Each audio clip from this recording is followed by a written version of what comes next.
Hello again, Shotzi here, Andrew Shaw. Now on the fourth installment of this painting, based on a photograph I took in Italy. I'm going to spend a little more time on the background, I think, on this one, as I, in the previous installment, added a bit more detail to the figures.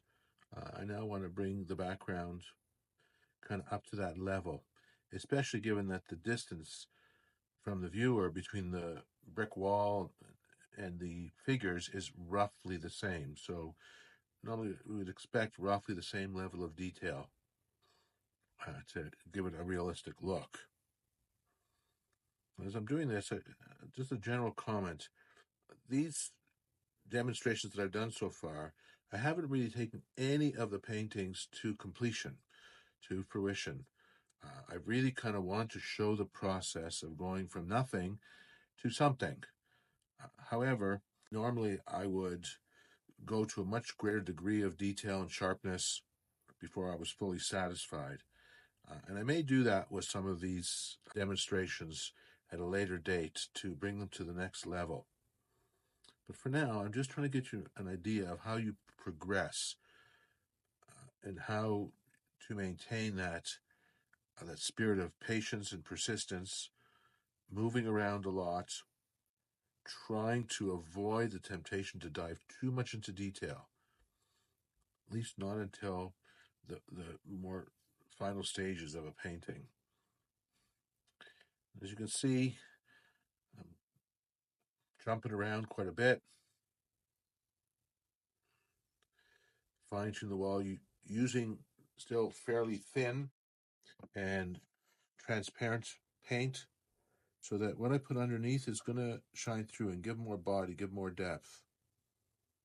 A little bit of fine-tuning with the figures now, with her hand, her legs, getting those shadows sharper, carrying some kind of paper bag.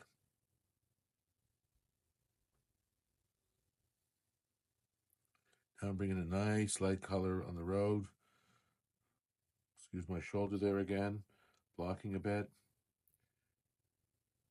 You notice what I'm doing here is I use these paint now as, again, negative space to fine-tune the figure and also to separate the figure from the ground or the wall. And it just gives it a bit more of a three-dimensional look. The shadows are obviously very, very important. Shadows are what define the structure of the figure.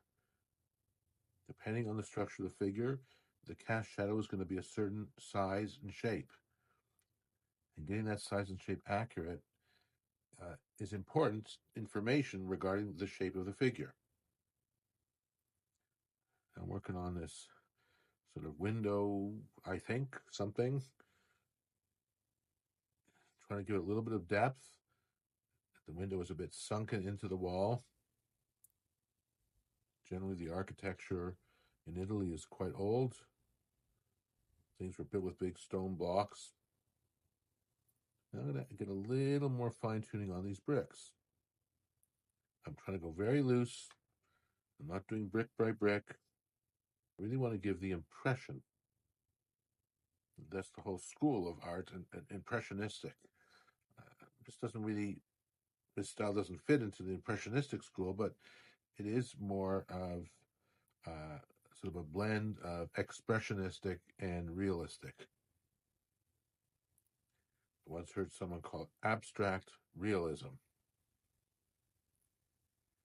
Moving around, get a few of the bricks in. Always mindful of the figure, keeping that separation so that the figure is clearly in front of the wall.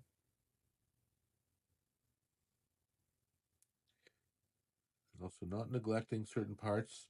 I'm going to climb right up to the top, and even though it's barely visible, I want to have that the entire canvas contains the image, and that everything is equal. So I've said many times before, from a painting point of view, I consider a brick as important as a foot or a shoulder or a hairpiece. Now I'm going to create some continuity between the wall. That was in shadow. When I looked at it first, I wasn't sure, was that some dark thing, but it actually is just shadow cast on the brick. So by adding some more of the brick lines, it helps create continuity, and now the eye perceives it as in shade. Coming out sort of with some just fine tuning, different colors, some darks, get a little bit more sharpness, negative space around, back to the bricks a little bit.